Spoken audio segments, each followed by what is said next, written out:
right, so we have an open feed water heater. This is a direct contact heat exchanger. We're given states 1 and 2. So state 1 is coming in at the right, state 2 is coming in at the top, and then things are going out at state 3, which is on the left-hand side. So at state 1, we've got 3 bar and 36 degrees Celsius. State 2 is 3 bar with a quality of 0.92. And state 3, we've got a pressure of 3 bar, and it's a saturated liquid, which means that our quality is 0, and then of course we're given our mass flow rate of 80 kilograms per second. So we want to find the rate of entropy production, and that's in kilowatts per Kelvin. So what we're looking for is sigma dot.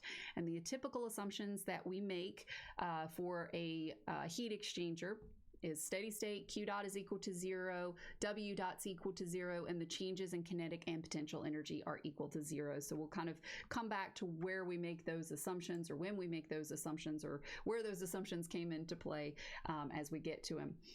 But first thing we need to do is apply our our entropy balance for an open system, because that's what we have. We have an open system. The dsdt, the change in entropy contained within the system, is equal to 0 because it's steady state.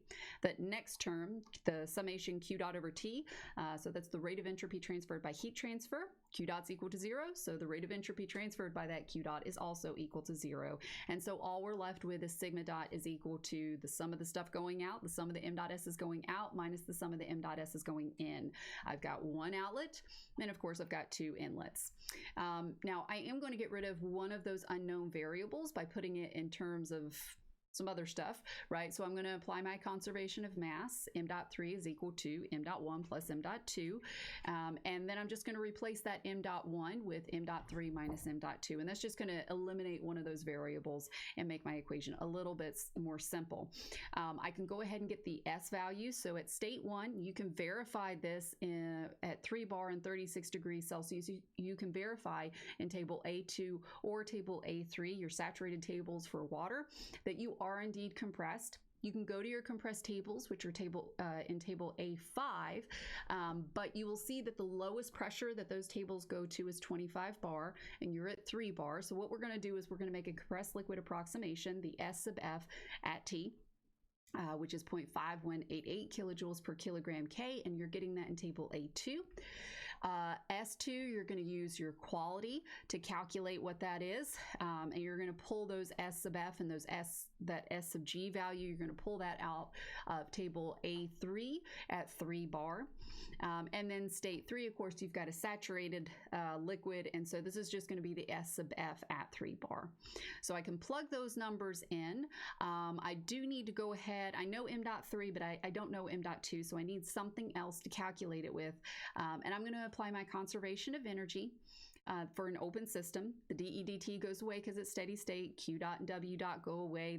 Those are listed in my assumptions, and the changes in kinetic and potential energy go away. So all I'm left with are the sum of the m dot h's coming in is equal to the sum of the m dot h's going out. Got one outlet going out at 3, and then I've got 2 inlets, which are at 1 and 2.